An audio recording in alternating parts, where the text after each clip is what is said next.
Salam sejahtera bagi kita semua, salam Om Swastiastu, Namo Buddhaya, salam kebajikan.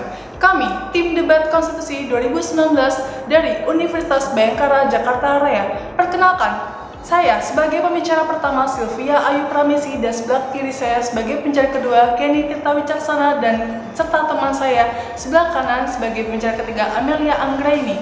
Pada video kali ini kami akan mensimulasikan debat konstitusi mahasiswa dan menyetujui mosi anggota DPD bebas dari anggota partai politik. Maka dari itu kami akan menyampaikan dalam 3 bentuk kerangka bagian. Di antaranya pertama filosofis, kedua yuridis, dan ketiga sosiologis. Dari permasalahan yang akan kita bahas pada hari ini. Untuk pertama-tama izinkan kami menyampaikan latar belakang filosofis terkait mosi ini. Dalam Konstitusi Indonesia di dalam Pasal 2 Ayat 1 Undang-Undang 1945 disebutkan bahwa MPR terdiri atas anggota DPR dan DPD, dan anggota DPD dipilih melalui pemilihan umum dan diatur lebih lanjut di dalam undang-undang. DPD dapat dikatakan sebagai lembaga baru yang masuk ke dalam tatanan sistem pemerintahan setelah perubahan Undang-Undang 1945 dan sebelum sistem pemerintahan bicameral. Yang menjadi gagasan dasar pembentukan DPD adalah keinginan untuk mengakomodasikan aspirasi daerah dan sekaligus memberikan peran yang besar kepada daerah dalam proses pengambilan keputusan politik untuk soal-soal yang terutama berkaitan langsung dengan daerah. DPD memiliki fungsi dan kewenangan yang salah satunya terkait dengan pembentukan undang-undang. Kewenangan DPD dalam pembentukan undang-undang telah diatur dalam Undang-Undang Dasar 1945 Pasal 22D Undang-Undang Dasar 1945. Tidak penjabaran mengenai fungsi dan kewenangan DPD juga terdapat dalam Pasal 248 dan 249 Undang-Undang Nomor 17 Tahun 2014 tentang susunan kedudukan MD3. Keterlibatan anggota DPD dan dalam pelaksanaan sistem pemerintahan diatur dalam Pasal 22C Ayat 1 Undang-Undang Dasar 1945 yang menjelaskan bahwa anggota DPD dipilih dari setiap provinsi melalui pemilihan umum. Pemilu sendiri di Indonesia menjadi salah satu cara atau proses pemilihan seseorang untuk mengisi jabatan-jabatan yang ada di tatanan pemerintahan. Keterlibatan anggota DPD dalam tatanan sistem pemerintahan diatur dalam Pasal 22C Ayat 1 Undang-Undang Dasar 1945 yang menjelaskan bahwa anggota DPD dipilih dari setiap provinsi melalui pemilihan umum. Pemilihan umum sendiri di Indonesia menjadi salah satu cara atau proses memilih seseorang untuk mengisi jabatan-jabatan yang ada di tatanan pemerintahan. Pemilihan umum diatur dalam Pasal 22E Undang-Undang Dasar 1945 dan khususnya untuk persyaratan pencalonan anggota DPD terdapat dalam Pasal 181 Undang-Undang Nomor 7 Tahun 2017 tentang pemilihan umum. Selanjutnya, argumen kami akan dipaparkan lebih lanjut dari pembicara kedua kami, Kenny Tirta Wicaksana. Baik, berdasarkan Pasal 23E Ayat 4 Undang-Undang 1945, dikatakan bahwa peserta pemilihan umum untuk memilih anggota Dewan Perwakilan Daerah adalah perseorangan. Hal tersebut juga dijelaskan dalam Pasal 181 Undang-Undang Pemilu yang menjelaskan peserta pemilihan anggota DPR haruslah dari perseorangan, dikarenakan DPD sendiri merupakan perwakilan atau representatif dari suatu daerah. Persyaratan mengenai pencalonan anggota DPD lebih terperincinya telah dijelaskan pula dalam Pasal 182 huruf L dalam Undang-Undang Pemilu yang menuai kontroversi yang dapat menimbulkan kerugian di lembaga DPD karena bertentangan dengan tujuan DPD tersebut. Banyaknya perdebatan antara para akademisi, hal tersebut bersumber pada suatu frasa dalam pasal tersebut, yaitu frasa pekerjaan lain. Sepanjang frasa pekerjaan lain, tim kami menilai apakah dalam frasa pekerjaan lain anggota DPD diantaranya aktif sebagai pengurus partai politik. Apabila dalam frasa pekerjaan lain yang jika diartikan sebagai pengurus partai politik aktif dalam keanggotaan DPD, maka dikhawatirkan jelas akan mengubah sistem parlemen kita. Kekacauan ini setidaknya berkaitan dengan dua hal, yakni pertama, akan merusak sistem desentralisasi dan otonomi daerah. Akan sulit mengatakan DPD sebagai representasi daerah jika keanggotaannya berasal dari partai politik.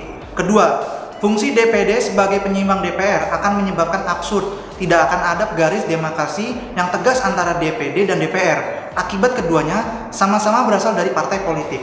Hasilnya, sistem kedua kamar bicameral di mana DPD seharusnya berfungsi sebagai kamar kedua menjadi tidak berarti sama sekali. Lantas, buat apa buat DPD dibuat? Hal ini berakibat dalam kejadian mantan Wakil Majelis Permusyawaratan Rakyat atau MPR, Osman Sabtaodang. Beliau merupakan ketua Partai Hati Nurani Rakyat atau Hanura. Apabila Oso naik ke pucuk jabatan, maka performa DPD yang sejatinya merupakan perwakilan daerah dengan anggota perseorangan akan menunjukkan performa partai. Kami menilai kinerja DPD pada periode 2010-2014 yang relatif cukup baik dalam segi pengawasan, memberi pertimbangan kepada DPR terkait rancangan undang-undang. Sebaliknya, di periode 2014-2017 banyak menuai kritik. Salah satunya adalah ketika DPD tidak memberikan pendapat terkait dengan revisi Undang-Undang MD3 yang menambah kuota penambahan kursi ketua DPD. DPD seperti menjadi sebuah kamar lain yang tidak mempunyai kekuatan apa-apa dalam hal ini. Ketika lembaga yang lahir dari tuntutan reformasi dengan semangat kedaerahan yang mampu membawa kepentingan daerah ke tataran nasional, serta mampu menjadi kamar pembeda bagi DPR, malah memunculkan problematika awal ketika DPD malah masuk menjadi kader atau pengurus parpol. Pesatnya jumlah anggota DPD yang menjadi anggota partai politik tertentu sungguh sangat mengkhawatirkan dan berpotensi merusak bangunan ketatanegaraan di Indonesia. Sebab, menurut Refy Harun, DPD sebagai lembaga wakil rakyat seharusnya tidak dicemari oleh partai-partai politik, apalagi satu partai politik tertentu. Bukan mempermasalahkan partainya atau anti partai. Parpol tidak boleh memonopoli DPD dan DPD seharusnya tidak dikuasai oleh partai politik. Selanjutnya, argumen kami akan dipaparkan lebih lanjut oleh pembicara ketiga kami. Silahkan. Menyambung statement dari pembicara kedua, istilah frasa pekerjaan lain yang menjadi polemik itu sendiri menjadi perdebatan dan tanda tanya besar. Apakah diantaranya termasuk ke dalam pengurus partai politik? Hal tersebutlah yang telah menimbulkan perdebatan di kalangan akademisi dan tentunya para pendaftar dari pihak persorangan yang akan mencalonkan dirinya dan tentunya merugikan pihak persorangan tersebut. Pasalnya, dalam frasa pekerjaan lain yang jika diartikan termasuk aktif sebagai pengurus partai politik, dikhawatirkan akan menimbulkan konflik kepentingan di mana dalam hal perwakilan partai politik sudah terwakilkan di jajaran DPR sesuai dengan pasal 22E ayat 3 Undang-Undang Dasar 1945 dan jika frasa pekerjaan lain yang terdapat dalam pasal 182 huruf L Undang-Undang Pemilu terbukti mengandung makna termasuk pengurus partai politik, berarti telah terjadi keterwakilan ganda, yaitu keterwakilan oleh DPR dan juga DPD sekaligus. Di mana pada pasal 2 ayat 1 Undang-Undang Dasar 1945 dikatakan MPR terdiri atas anggota DPR dan anggota DPD yang salah satunya tugasnya adalah mengubah dan menetapkan undang-undang seperti yang dijelaskan pada pasal 3 ayat 1 Undang-Undang Dasar 1945.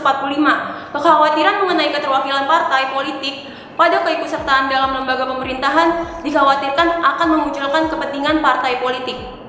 Pada keikutsertaannya dalam lembaga pemerintahan dikhawatirkan akan memunculkan kepentingan partai politik, di mana anggota DPD tersebut akan lebih mengutamakan kepentingan platform partai politik yang pada dirinya melekat jabatan, tugas, fungsi, tanggung jawab, dan kewenangan daripada mengutamakan kepentingan daerah secara keseluruhan. Maka dari itu, kami sepakat atas mosi bahwa DPD bebas dari anggota partai politik. Adapun solusi yang kami tawarkan dalam perdebatan kali ini, antara lain yaitu, yang pertama, pemerintah diharapkan untuk menyegerakan mengambil langkah terkait pembahasan lebih jelasnya mengenai persyaratan pencalonan diri anggota DPD dengan jelas. Peraturan yang dibahas yaitu Undang-Undang Nomor 7 Tahun 2017 tentang penyelenggaraan pemilu. Yang kedua, pemerintah lebih memahami dalam pembagian fungsi antara DPR dan DPD itu sendiri, di mana DPR adalah representatif atau perwakilan suara masyarakat yang mencakup nasional, yang suaranya terwakilkan dalam partai politik itu sendiri. Sedangkan DPD sendiri merupakan representatif masyarakat lokal untuk mewakili daerahnya yang tentunya terbebas dari partai politik. Sekian dari kami, salam konstitusi.